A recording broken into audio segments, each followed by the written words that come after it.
There since 2015, and we will continue to support the international rules-based order and a strong, secure, and sovereign Ukraine. Is 400 a comfortable number of troops for you? We are continually examining our contribution not only in Ukraine but also under Operation Reassurance, which has approximately 900 Canadian Armed Forces able to be deployed to Central and Eastern Europe. We currently are also making sure that from a global strategic standpoint, we are able to be supporting our obligations to NATO, the international rules-based order, as well as the territorial integrity of Ukraine. This is an ongoing situation. This did not start in November 2021. Since the Russian invasion of Crimea in 2014, Canada has been committed. We started with Operation Unifier. We also, in addition to those military issues and approaches that I just outlined, committed $120 million of a loan, as well as $50 million in economic and humanitarian aid last week. So, in other words, our support for Ukraine is ongoing, it's comprehensive, but we will continue to examine the situation as it evolves. NATO is reinforcing its eastern border. What's the purpose of that right now? What do you hope to obtain? Well, the most important piece of information that we should all recognize is that there has been an increasing presence of Russian troops along that eastern border, and as well as the border with Belarus. And the importance of a strong NATO commitment at the current time is undeniable. Why? Because at the current time, NATO is being tested. And it is incumbent upon all of us as NATO members to ensure that we are doing our part for the protection of a strong, secure, and stable Ukraine. There is an answer from Russia on the answer from NATO and on the answers of NATO and the US. What's your first impression of the reaction of the Russians on this? My impression is that at the current time, Russia has an important choice to make. It can choose to negotiate with a view to de-escalation, or it can face harsh economic sanctions. That is the choice on the table. That is what needs to be addressed at the current time. We are all very much hoping for a diplomatic solution, and that is something that is now in Russia's court to decide. Coming from Reuters. What's your assessment of the chances of the Russian invasion of Ukraine? At the current time, as I mentioned, we are hoping for a diplomatic solution. But at the same time, we do need to prepare for all eventualities. And what that has meant from a Canadian perspective is that we have moved the Canadian Armed Forces to the west of the Dnipro River, and we have undertaken some evacuation of non-essential staff and families from our embassy. At the same time, we are committing to support Ukraine with additional trainers on the ground, with non-lethal equipment, with financial aid.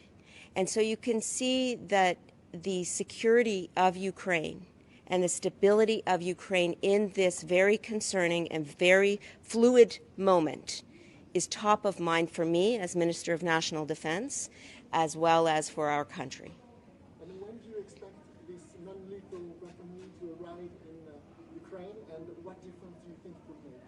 It has begun to arrive already. And in terms of what difference it will make, let me lay out for you what some of this aid consists of, and then you'll be able to see for yourself how important it would be. Surveillance equipment, night vision equipment, goggles, mobile hospitals, equipment that would be used in the case of detonation of explosives.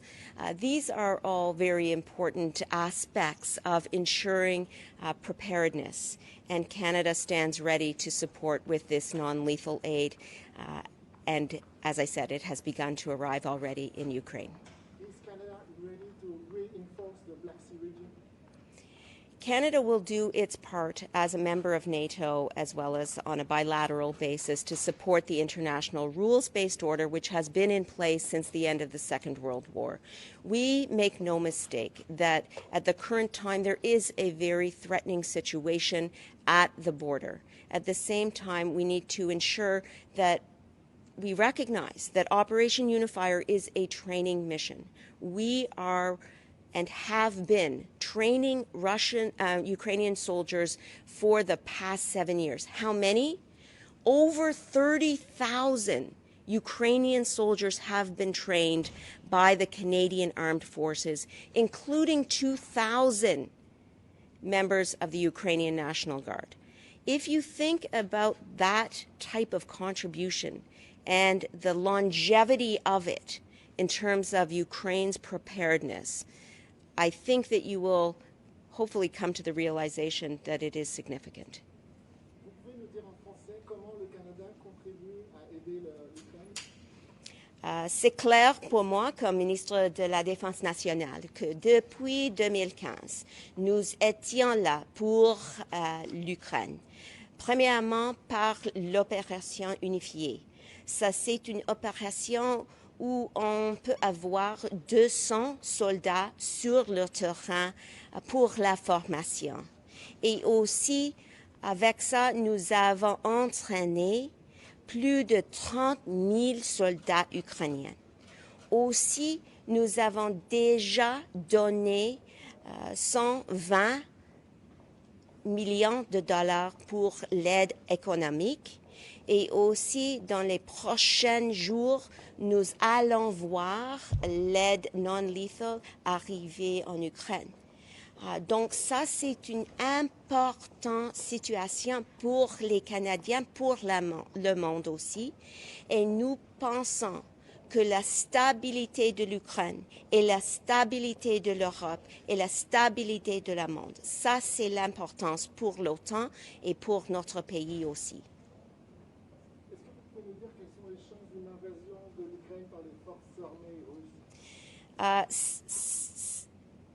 Ça, c'est une question que personne connaît la réponse. Mais nous devons prendre les positions et penser pour toutes les éventualités. Et ça, c'est mon rôle comme ministre de la Défense nationale, en partenaire avec nos alliés, avec l'OTAN, de penser qu'est-ce que nous pouvons faire maintenant. Ça, c'est la raison que nous avons annoncé mercredi dernier de donner plus d'assistance pour l'Ukraine. Par exemple, par